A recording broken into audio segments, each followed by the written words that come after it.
My name is Colin Smith and I work for Adobe Systems, and I am an application engineer for the video team.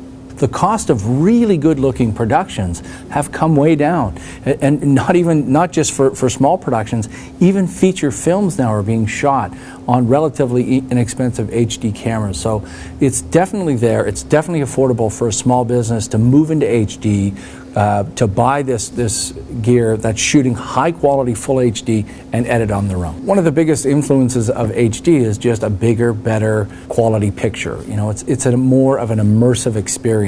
So even online we're seeing that on sites like YouTube, when they've got that little HD button, you know, if you've got the throughput, you click on that button and all of a sudden we're not looking at a postage stamp anymore, we're looking at a very high quality video.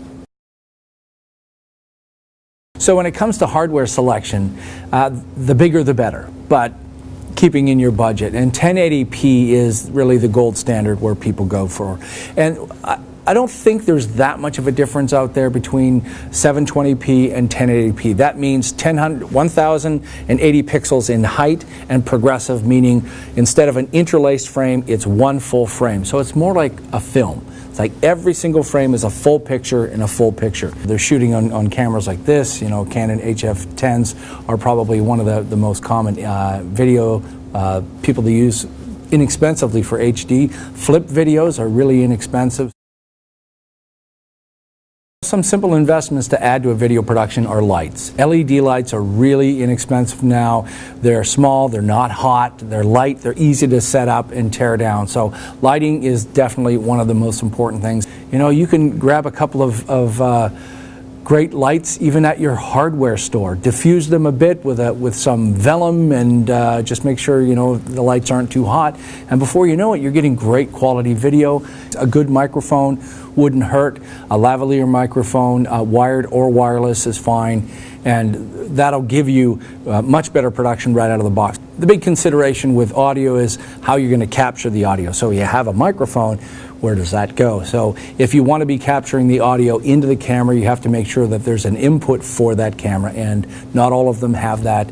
And if you don't have that, like I do with my Canon 5D, I have to actually record audio on a completely separate device, and that's a whole can of worms, because you've got to put that all back together. So make sure you've got the integrated audio in the camera. So those are the two things: lighting, sound, lighting, sound. You can never spend enough on lighting and sound, but you can start relatively inexpensive. A good tripod doesn't hurt, especially if you've purchased a larger, heavier camera. And lastly, this is kind of the, if you want to go out on a limb, there are devices out there where you can move a camera from one side to another, and you know, one that I'm thinking of is from a company called Cinovate, and they've got this great little slider, and it looks like you have a very expensive shot on a dolly, on a Hollywood dolly, and it's just a small slider. You put the same camera on and you move it. And if you only have one camera, you can actually do that after the fact. So you see me talking here, but you could ask me to continue talking. You could take that camera,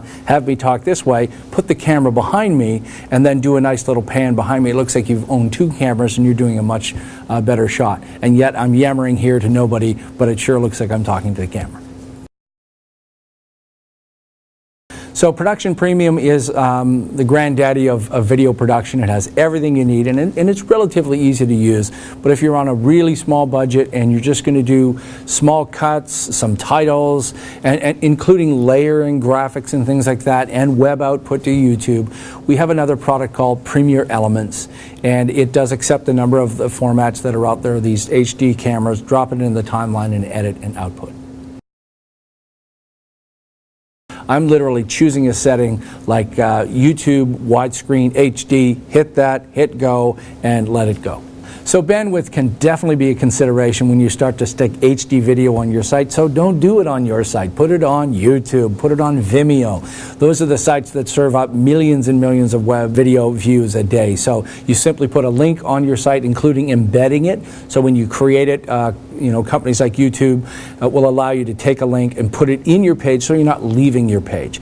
That's the tutorial, or if that's the introduction by the CEO, you can leave it within that site. But yeah, you don't want to start sharing giant amounts of bandwidth on your site. Let the big guys do that. Websites like YouTube are definitely great marketing tools. When someone will only find that video online, help them bring them back to the website. So it always makes sense if this is your business video, you close with a nice title, the URL of where you want to go. So if things get separated out from whatever reason, that video can stand on its own. Well, the perfect thing to get started is to realize it's digital. So you're not paying to develop film, you're not using up a whole bunch of tapes. So it doesn't hurt to shoot, and shoot some more. And when things start to look right, you'll know when you're doing a good job. And it's a great idea just to watch other interviews, watch professionally shot stuff. They're showing you how to do a good job. If it's an interview kind of thing that you're doing, then lighting and audio are always the number one. And a way to check if an interview is really good is to turn the video off and just listen. If you can understand what the speaker is talking about with just the audio, then you've done your job, and the video is almost like gravy on top of that.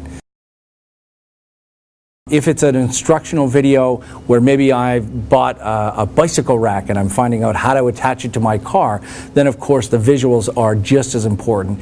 And whenever I'm trying to put something together, and we've all been to IKEA, and you're trying to look at those horrible instructions, which they couldn't get any worse. We can't figure anything out.